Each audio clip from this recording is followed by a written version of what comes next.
د طالبانو ترمنځ غټ جنجالونه راپورته شول. طالبان ولې یو بل ته ګوته په ماشه شول؟ د شیخ هبت الله فرمان کې ټمبم و. وروستي جزئیات څه دي؟ سیاسیون څه وایي؟ جزئیات ویډیو کې وګورئ او چینل سبسکرایب کړئ. درنو لیدونکو السلام علیکم. د طالبانو حکومت د لوړو زده کړو وزارت د تېرې سې شنبې په ورځ اعلان وکړ چې تر 2 امر پورې نجونې نشي کولی خصوصي او دولتي پوهنتونونو ته لاړې شي. د نجونو پر مخ د پوهنتونونو له بندېدو سره یو شمېر داخلي رسنیو راپورونه ورکړي چې د دې پریکړې مخالفو طالبانو په کابل کې خپلې ناستې ډېرې کړي او غواړي په دې اړه په کندهار کې د طالبانو له مشر ملا هبت الله اخندزاده سره هم وګوري. پخواني طالب چارواکي او سیاسي شنونکي سید اکبر هغه په خپلو خبرو کې تایید کړه چې د طالبانو د کابینې ډیر غړي د نجونو د زده کړو په برخه کې د شته ستونزو حل غواړي او دا له امکان لرې نه بولي چې کندهار ته د یو پلاوی تللی وي. هغه ویل دا چې څوک تللی دي یا نه دي تللی، خو زه دومره ویلی شم چې د کابینې اکثره غړي غواړي چې دا موضوع حل او پوهنتونونه پرانیستل شي. د پوهنتونونو په بندوالي ډیر خلک خفه دي، نو دا له امکان لرې نه ده چې دا خلک به تللي وي او تللي به هم وي.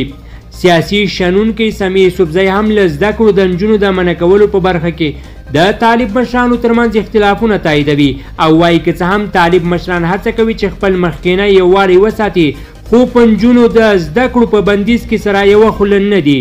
یوسفزي وویل دننه په مکمل ډول دیکتاتوري د یو څو کسان هر ډول پریکړې چې کوي هغه نورې باید په پټو سترګو ومني. خو ورو ورو د خلکو او مطبوعاتو فشار یو شمېر مشران دې ته متوجه کړي دي چې که دا حالت دوام وکړي نو ممکن دا ملت د دوی پر خلاف راپورته شي او هغه کسان چې دا پریکړې کوي هغوی له پریکړو وروسته د عکس العمل اندازه او پیمانه نشي سنجولی. یوسفزی وایي سره له دې چې په کابل کې ناست ډیر طالب مشران د نجونو د زده کړو په برخه کې د ملا هبت الله له پریکړې سره مخالف دي، خو بیا هم ډیر یې د خپلو څوکیو د ساتلو او د طالبانو ترمنځ د داخلي نزاکتونو له امله غږ نه پورته کوي. طالبانو له واکمنېدو سره سم له 6 ټولګي پورته د نجونو ښوونځي وتړل او تازه یې د نجونو پر مخ پوهنتونونه هم وتړل.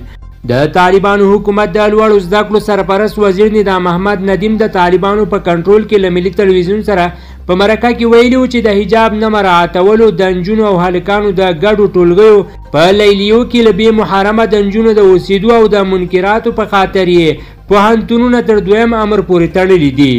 خو سیاسي شنونکي بیا دا پریکړه سلیقوي بولي او وایي د طالبانو لومړی نسل چې اوس هم ډیر واک ورسره دی ډیر یې د نجونو له زده کړو سره مخالف دي او په خپل ټول توان یې مخه نیسي.